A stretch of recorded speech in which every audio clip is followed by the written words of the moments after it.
SOFI doesn't pay a dividend, but in the last 3 weeks, this position has added 7 shares anyway. I didn't add any new outside cash. I used options premium to pay for those shares, and I still have $7 left over. Let me show you exactly how that happened and what my next moves are. With SOFI trading at $16.22 a share, I would be willing to pay $15 to buy 100 shares. But in case the price doesn't pull back to $15, I would like to generate a little income along the way and pick up a few shares to hold, even if the stock doesn't pull back to my $15 preferred purchase price.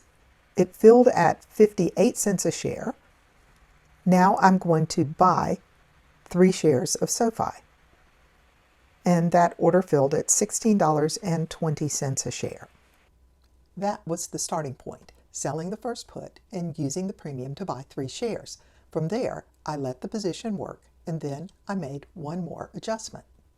At $16.16, SOFI is landing almost exactly where it was when I opened up my cash secured put on April 10th.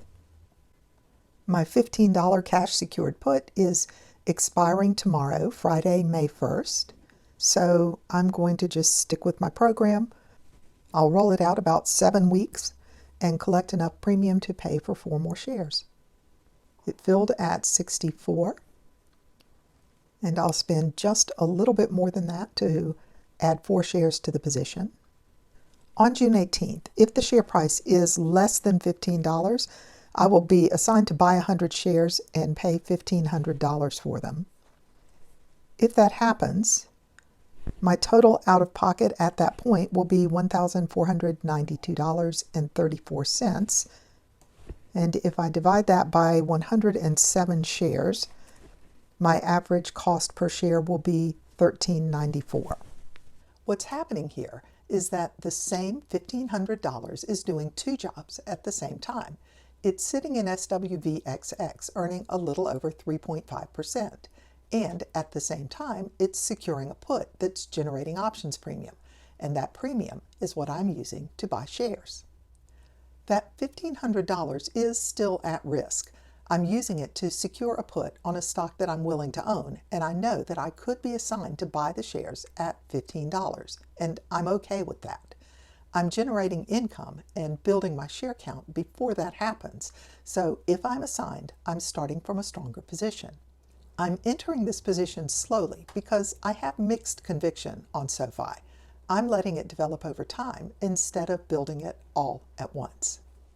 If the share price drops, many traders try to lower their strike price, chasing the stock downward to reduce their potential assignment price, and that is a valid approach, but it's not what I'm focusing on here.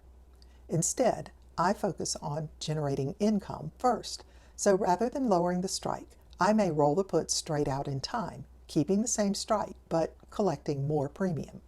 That premium is real cash, so if the stock pulls back, even if the put goes in the money, I can use that premium to add shares at a discount, even if I don't adjust the strike price and simply roll the contract out in time.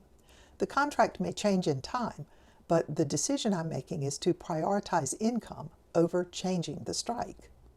Instead of trying to fix the position by lowering the strike price, I'm letting the income do the work, turning market movement into additional ownership. And that's what I mean by a DRIP alternative. I'm taking options income and turning it into shares, so short-term price movement becomes an opportunity to build the position. The price hasn't pulled back yet, but if it does, I can buy the dip with the DRIP. As it moves higher, I already own shares and benefit from that upside, and so far the $1,500 of capital is still intact, sitting in SWVXX and earning interest. If I'm assigned at $15, I'll buy 100 shares at a price that I have already chosen in advance, so I'm not avoiding assignment, I'm preparing for it. This approach gives me flexibility. I'm not committing all of my capital up front, and I'm not waiting passively. I'm building the position as I go. If SOFI stays in range, I may continue adding shares over time. If it pulls back, I'll use that income to buy at lower prices. And if I'm assigned, I'll build a larger position at a price that I already chose. No matter which way it moves, I am turning income into ownership.